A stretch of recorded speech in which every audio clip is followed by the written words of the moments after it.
Today's daily distortion on the campaign trail, a twofer. How Senator John McCain tries to rewrite history on his own stated understanding of the economy. And some in the media get the Obama fist bump story completely wrong. Should the TV show 24 get the credit for paving the way for Obama's historic campaign? And who thought this one through?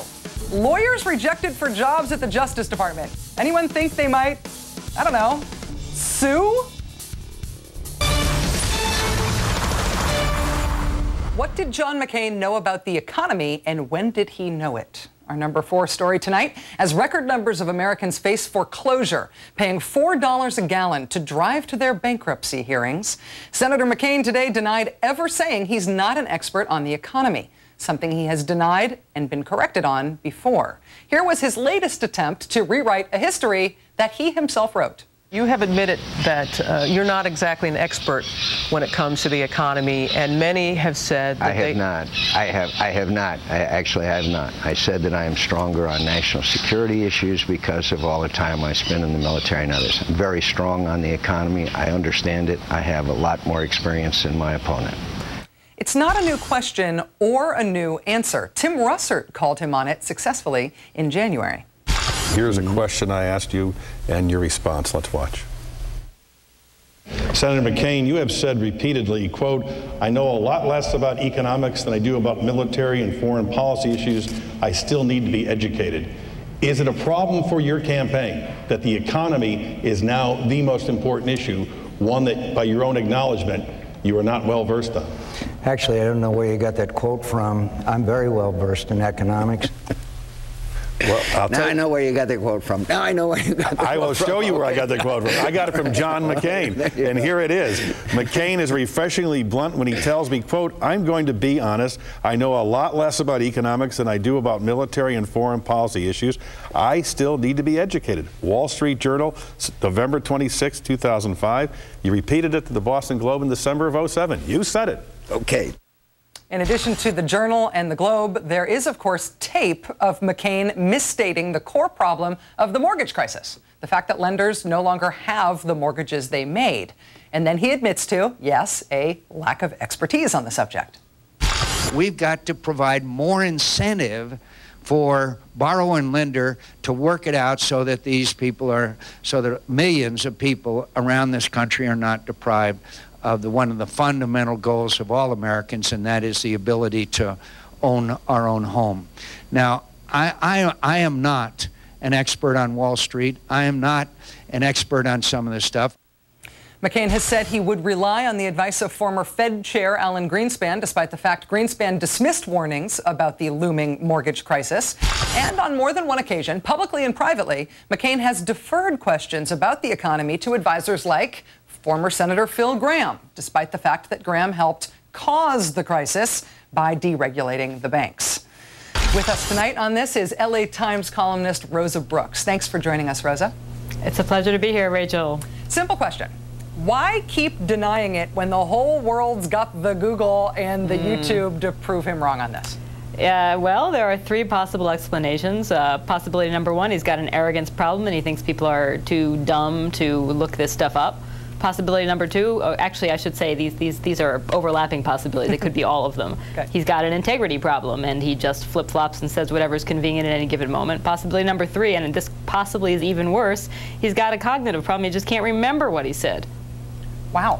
Well, the thing that is weird politically about this is that it's not just him alone. It's his whole campaign. Even McCain's own advisors are on record saying, yeah, he said exactly what you thought he said. And then they roll out the excuses. And the excuses so far are, you took it out of context, or he was joking, or it's just his charming self-deprecating humor. I mean, how messed up is it politically at this stage of McCain's campaign that not only he, but his big thinkers and advisors can't come up with a single coherent narrative to put this issue to bed?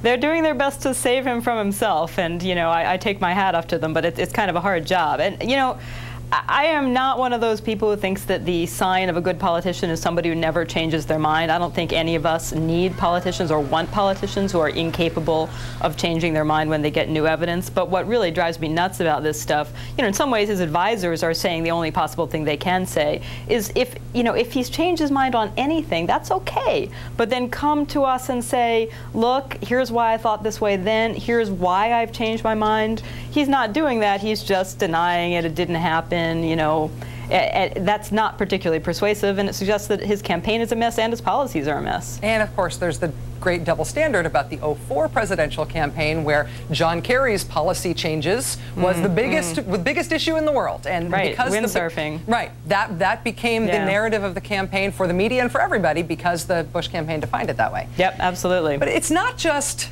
changing your mind or changing your position on something, though. This is making misstatements. This is lying. And McCain has admitted to lying about his own opinion of the Confederate flag to try to win South Carolina in 2000. Now there's this big obvious I didn't say it lie about whether he understands economics. How many things like this do you have to stack up before we get to the second of your third options, that he has an integrity issue, a can you believe him problem to contend with? I think he's courting that problem right now. I mean, your double talk express line is a good one, and unfortunately, he's made himself vulnerable to that charge. Again, it's not that hard to say, yes, I had one position then, I have a totally different position now. Here is why. Here's the evidence that made me re-examine my old assumptions. Here's what changed in the outside world that made me decide that a new solution to this problem was appropriate, different from the one I used to believe in. He's not doing that, and it does come across as just an integrity problem, and I think voters are beginning to sense that. He was sitting watching the footage of McCain and Tim Russert. He's sitting there looking extremely uncomfortable when confronted with the footage of his own previous statements. More substantively, beyond how he is campaigning and the integrity issues raised here, is the bigger issue here not just his lack of expertise or his denial about that, but really his plans on the economy? I mean, the flip on the tax cuts, having Phil Gramm as an advisor, this trillionaire corporate tax cut deficit disaster thing, that's the bigger issue sort of looming over this whole kerfuffle, right? The irony is that John McCain was right about his degree of economic understanding before he was wrong about it. The reality is he doesn't know what he's talking about, and his economic policies show it. They're disastrous. We're in the middle of a extremely serious recession. Wall Street just had its worst June since 1930. Boy, that's not a good thing. And John McCain is still saying things like a lot of this is just psychological. He's still saying he's still proposing a series of tax cuts that even the Wall Street Journal, usually on his side of the fence, is saying this would be disastrous, would explode the budget deficit, and would require cutting federal spending by about a third. It doesn't make any sense at all. Rosa Brooks, columnist for the Los Angeles Times, thank you for joining us. Thanks, Rachel. And if the economy were fine, and the war were over, and the Constitution was safe and snug as a bug in a rug, then maybe, only maybe, mind you, then our next story would have deserved a single second of national media attention. You may have seen criticism of Barack Obama for refusing a schoolboy's fist bump while campaigning in Ohio yesterday. The implied narrative here, of course, is that if he did his terrorist fist jab on camera, everyone would know he was a terrorist fist jabber. That's the story that went out yesterday, repeated coast to coast, as if it even mattered, even if it were true, despite the fact that it was not true. The boy wanted an autograph in indelible ink on his hand. Oh, if I start that, plus mom may not be happy when she comes home. Like, what's the dirt on your hand? See ya. I'll see you guys later. Obama denies fist bump to young boy story? Debunked. Case closed. Still ahead of us, bushed.